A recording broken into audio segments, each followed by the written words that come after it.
Good day and greetings from the Great White North. My name is Prickly Poo and welcome to day 100 of a year of change. 100 days and I've got no song to sing or anything special planned. Shit, sorry. I was going to do something and then I just sort of ran out of ideas. I didn't know what to do and I figured we will just do a normal sort of day-ish thing. But not entirely, because I wanted to do something, at least just to sort of acknowledge that we've now gone for a full 100 days. At our day 50 thing, we were like, didn't really know what to do. But for this, at least, I mean, it's a significant milestone. And we could have done like 30, 60, 90 and stuff like that, but that sort of has that finality to it. But with 100, it's just sort of, it's a nice round number. And it's not like a section of a year sort of thing, if that makes sense, which it may not. So, I thought I was actually going to do this way back then, actually, day 50. So this is something that, this is something that I bought a couple of months ago. And I thought, okay, you know what, I'm going to see if things are good this way, but they weren't at the time. So I wanted to get to a point where I don't want to really give it away yet. But suffice it to say, this weekend I was able to sort of double check everything and things are good. It's not anything major. It's not any change that we're going to do. It's nothing that is going to affect anything.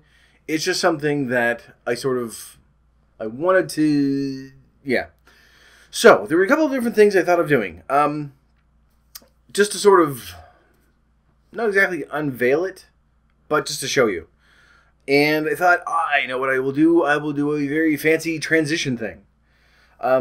Just all over the place. And I didn't know which one to do. So I thought, okay, I could do like a Transformers one, but then I have to do all sorts of robot-y things and stick my head up my own arse. And I can't really do that yet. It's more of an advanced yoga thing. I thought I could do like a He-Man thing and just go do, but I don't have a big sword or a Dorothy Hamill haircut, so that's out. And then the spinny thing, Wonder Woman spinny thing, and I thought that might actually raise more questions than it answers. So instead, I'm just going to do this. To the Batmobile! Or Poo-mobile. That sounds better. Not the Batmobile. I've kind of ruined it now, haven't I? Fuck it. One of these. Ta-da! This is it. That's all it is. This is my new shirt I'm going to be wearing all the time for all of these now. It's not much, but there's poo on my shirt. Oh, just almost killed myself. And I bought this a long time ago, back around day 50, and I thought, I'm going to wear this. This will be something that I do every day, and it, of course, did not fit. So I've been waiting and waiting and waiting, and finally, where I sort of hit a bit of a weight milestone, I thought I'm going to wait till I lose about 20, 25 pounds, and then try again, and it is. So, yay. That's it. That's all it is. It's not a big change. Doesn't really affect anybody. It's a bit of branding, and that's it. Anyway, that's it for day 100. I have nothing else special planned for us. Or anything, really. It's not really special. It's just one of those things that stuff is fitting, which didn't fit before. So, I'm kind of pleased about that. Same thing happened yesterday, actually. Went to go buy some new white shirts. And I thought I will take the risk. And I will go and get, one size smaller than I normally do. And they fit. Not great, but not super tight. Not like I would wear it in public, obviously, but they're undershirts, so I don't care. But yeah, this is it. So enjoy the new outfit. And in keeping with the whole outfit thing, I've decided while I'm doing these, not wearing pants. Ever. I'm wearing pants. Don't worry. I am. So, moving along for day 100, we still need to have a topic that we need to talk about. I had a couple of other things in mind, but I think it's something that I've brought up a couple of times before, and I figure, for 100, we might as well talk about something that's a little bit more would say important or all-encompassing. And I'm a couple of months behind its anniversary, but we're going to bring politics into it. Dun dun dun. But don't worry, it's not going to be anything bad. So, basically, what I want to sort of talk about is it's a number of different things. There's sort of that resistance to change. There's the contributions by other people. So I just sort of wanted to focus on one specific program, and this is the Let's Move program. And for those of you that don't know what this is, back in 2010, the First Lady decided to make this her project. Michelle Obama. I'm up in Canada, so this doesn't really affect us all that much. But we shall give a little bit of history, first of all. Or actually, before I do that, no matter what your political opinions are on the Obama administration, that doesn't have anything to do with this. So I'm not going to get into a political discussion as to whether you're a Republican or a Democrat or Libertarian or whatever it is that you do. It doesn't matter, because these are just sort of going to face... We're just going to deal with facts that have been going on and my opinions of it. So, and also to start with, I have a really itchy nose. I'm okay. I'm going to make sure that this is all... I'm going to be all picky and fluffy all over the place now. I have to be presentable. And there's... What is that? I don't have a hump. Shut up. Okay, so, starting over. There, okay, eyeballs are fine, nose is not itchy, things are out of my throat. We can start a discussion. So, this, before I actually get into what she was doing, not every First Lady, but a vast majority of them decide that when the president's in office, they are going to take something and sort of make that their project. That's their cause. And it's usually something that, they're sort of... I don't want to say passionate, but they're interested in to begin with.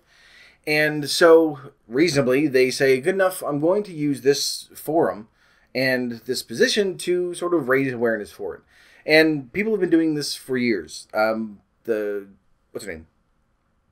Nancy Reagan did the Just Say No campaign. So she went against, teens and drug use.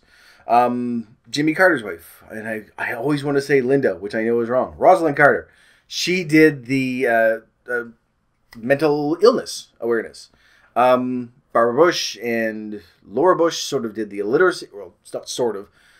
They did do, literacy. I think Barbara Bush actually did the National Literacy Act. And so everyone, generally, they will have, they will sort of champion their cause, something that they feel is important, something that's going to be helpful, and people generally accept it just fine. However, back in 2010, Michelle Obama decided that she was going to look at the problem of childhood obesity, which is running rampant throughout North America. Not just in the States, don't worry. We have it up here in Canada too. And so she started up this campaign and said, okay, you know what? I have the ability to, be in the public eye a lot more than I normally would. So I'm going to take this opportunity and create this program called Let's Move. And basically what it was a matter of saying, all right, number one, stop feeding your kids to the point where they're becoming obese. And start exercising more. Cut back on the junk food. Eat healthier, eat more vegetables. Basically what we've been doing for the past 100 days. And a lot of people went apeshit over this. You would have thought that she said, okay, well, don't forget you need to sacrifice all your chickens and, to some deity and, make sure that you beat your kids every single day. The reaction that she got, there was some support, obviously, but the reaction that she got from a lot of people was essentially, don't tell me how to raise my fucking kids, which was ridiculous. And people just got all up in arms about it, and all it is was her just saying, no, we're killing our kids. We have kids that are 10 years old, that are 200 pounds, and it's not normal. So, of course, then people started attacking her for using the term obese, which made no sense at all. Part of what she was doing was putting like I guess you'd say a calorie cap on schools because they were serving pretty much, just like deep fried foods and sloppy joes and hamburgers. And, she tried to get it so that there was healthier food in the schools. And students revolted, parents revolted. Everyone just got so fucking crazy and all up in arms about it. Say, you're just trying to meddle in my life and stay out of what we're trying to eat and things like that. And all it was is the same thing we're trying to do is, no, I'm trying to help because, like, we just can't have this anymore. So, aside from all the negative backlash that came from it, she did have some support as well because some people just looked at it and went, okay, it makes sense. When the kids are at school, and it wasn't that she was saying no more school lunch programs. It was instead of offering them things like chicken nuggets and, deep fried foods and just junk food all the time, offer healthy alternatives. Put that in there so that they're getting a proper meal with proper portion size. And everyone just bitched about it. And it's that sort of resistance that I find is really, really tough to sort of understand. Not exactly to understand because I get it. I know that it's one of those stay out of my life government sort of things, which is kind of weird. But people didn't see this for what it was. The fact that, if you want to feed your kids, deep fried food all the time at home and go out to fast food restaurants every single night, then by all means, do it. And I just realized that, sorry, that was kind of weird. I'm all wonky here. That she wasn't saying that we're going to ban this and ban that. She was mainly saying when your kids are at school, this is just sort of part of the issue. When your kids are at school, we're offering them something that this is how they should be eating. This is how a healthy person eats. Normal portion sizes, fruits, vegetables, protein, grains, whatever the other food groups are. And she basically said, this is how a normal human being should be eating. So this is what we're offering for schools. In the end, they had to sort of back down because people made such a stink about it and people were bitching so much that they finally said, fine, you know what? We will relax a bit and just offer the shit food and the regular food. Because again, people just, they seem to think it was the same thing as they're saying, we're going to come into your homes, throw out all your food, you're going to eat what we tell you. And it just simply wasn't. So it's been about 5 years. It's just over 5 years since this whole thing got rolled out. People are still critical of it. And, there are some numbers that sort of point and say, yes, it has helped with really, really young kids. Not by much. 2 to 5 years old, it's something down by 3% or something. But with, regular teen kids, I think it's actually gone up. And, of course, everyone points at it and goes, oh, well, you've wasted our money and all this stuff. And when you look at it, it's simply a matter of someone putting it out there and saying, here's a program that we can put into place to help prevent our kids from turning out the way that we are. And we've talked about this before, so I'm not going to go really in-depth with it, with childhood obesity. But we know what it's like growing up that way.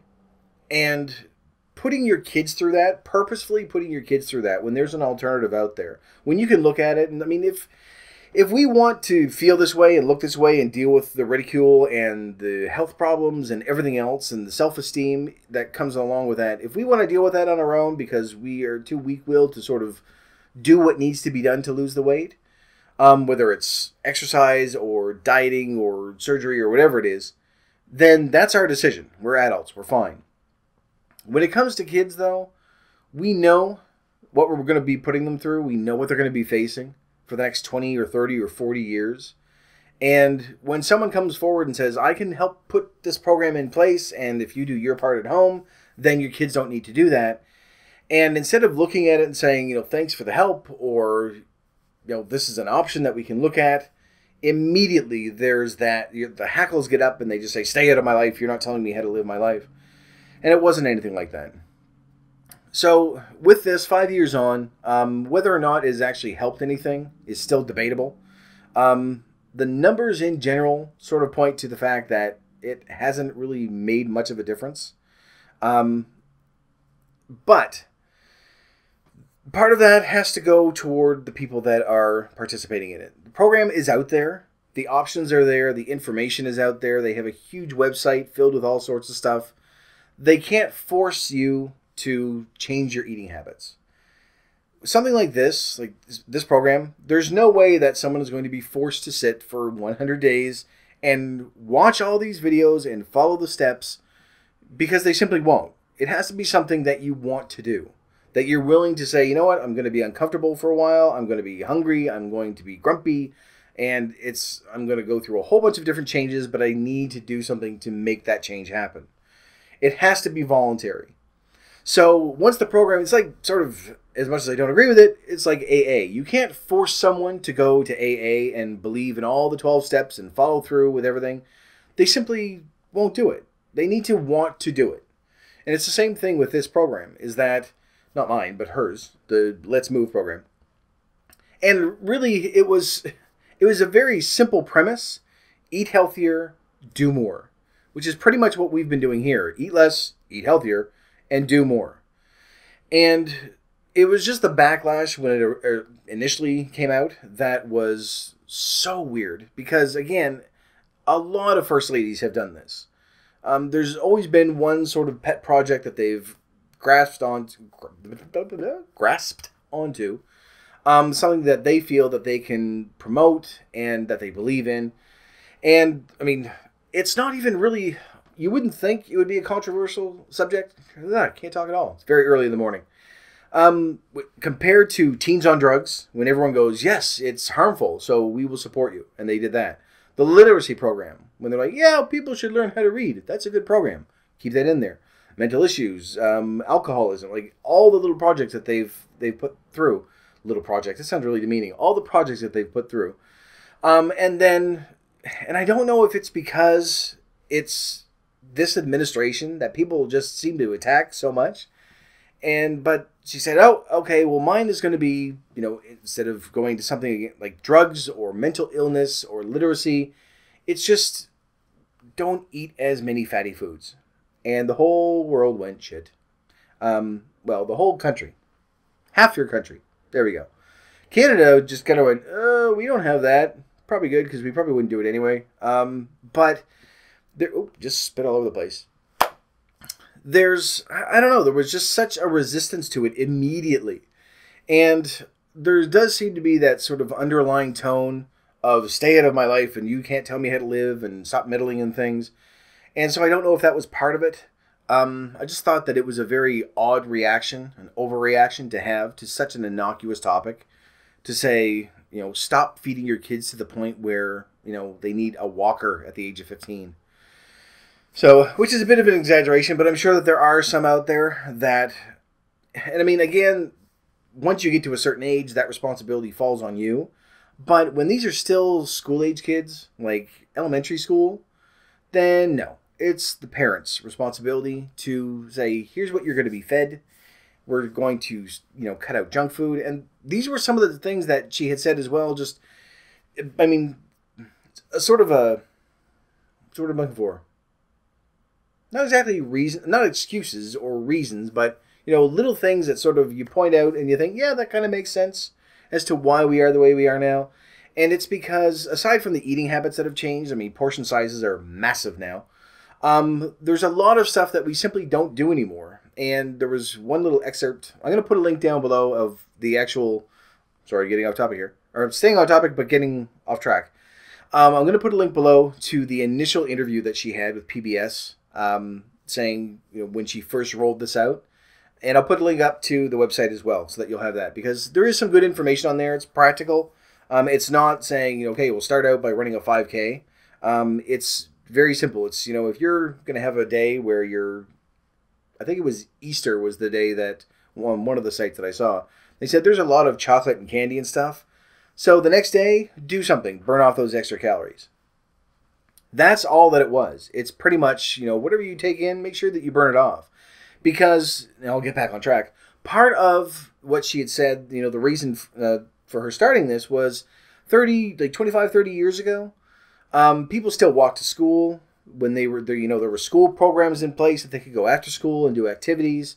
They went out during their lunch and recess and everything else, and they were much more active. When they came home, you would go out, you would play with your friends until dinner was ready, and then usually the family would sit and have a meal together.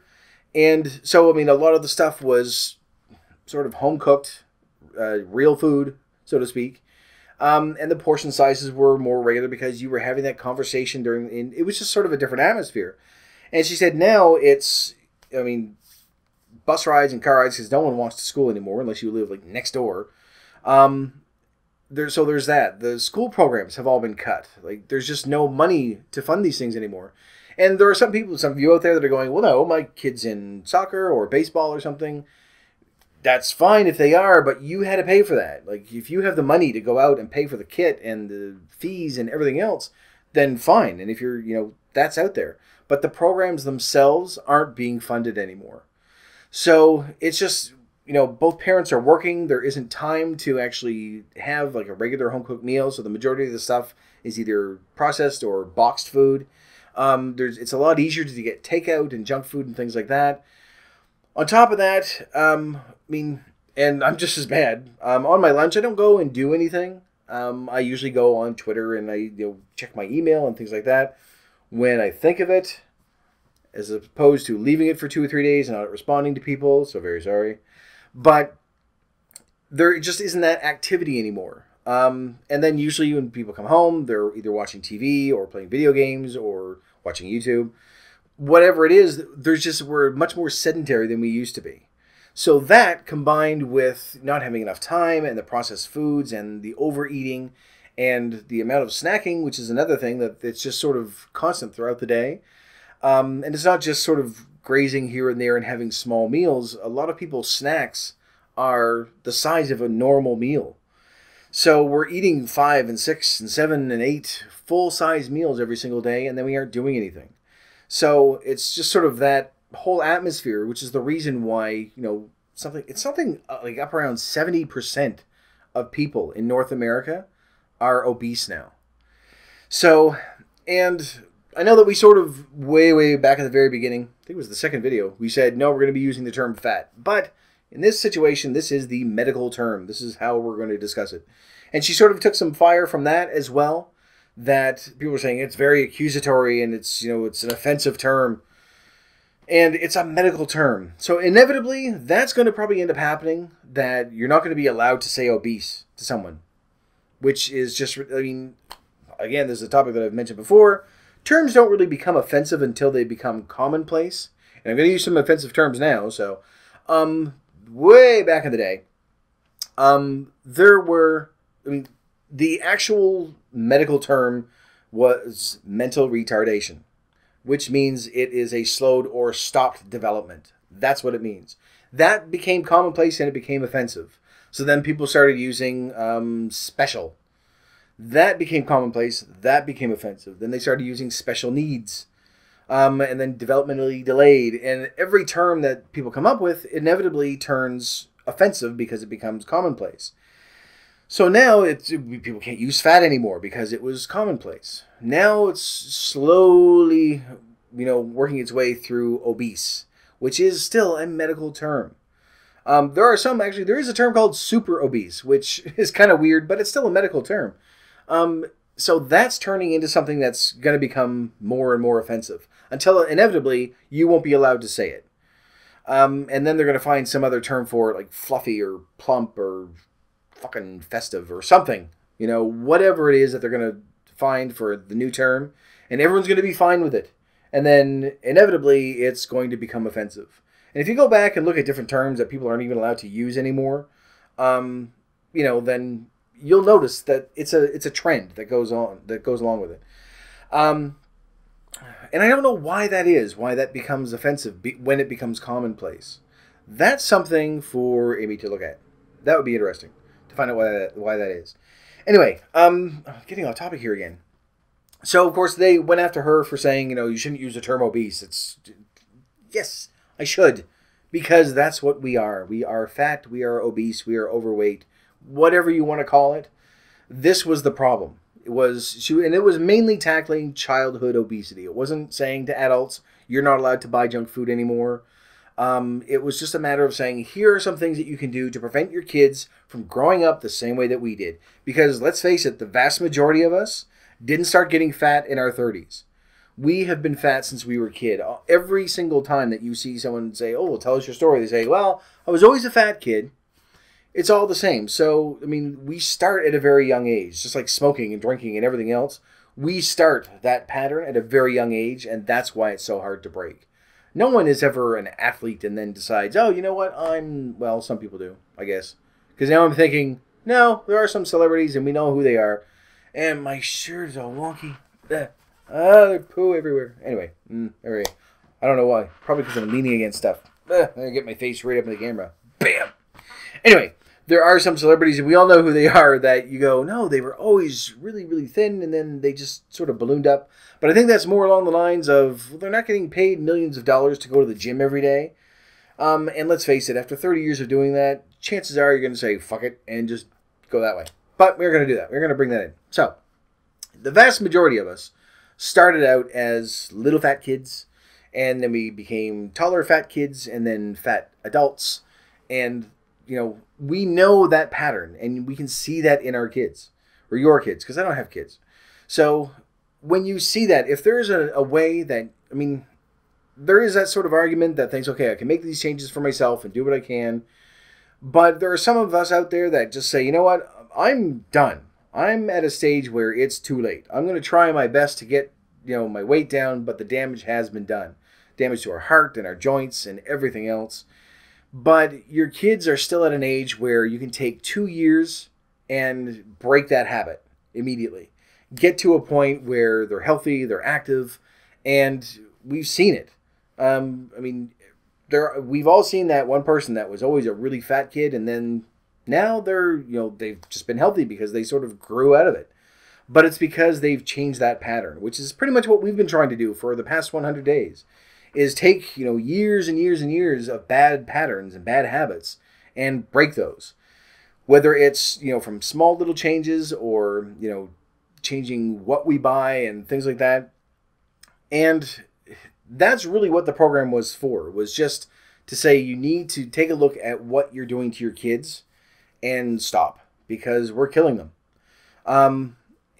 But again, it was the whole backlash that people sort of reacted with that I found really interesting, that instead of, accepting that, not even really responsibility or blame or anything else, it was just accepting the help and saying, you know what? Yeah, my kids are fat because I'm fat, and I'm letting those bad habits bleed out onto them.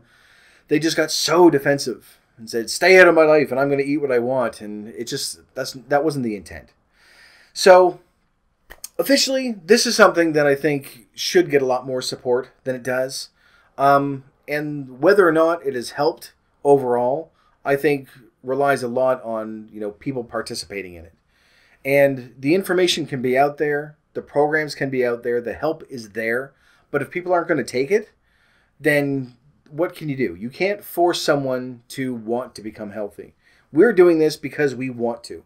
Because we've tried everything else and it hasn't worked. And we're trying, yet another path. And for some of you, this may not work. And you'll try something different. And for some of you, this is working, which is great. So it's different for everyone. But I think that this is something that should get a little bit more support than it does. So I'm going to put the link down below for the main website that she has.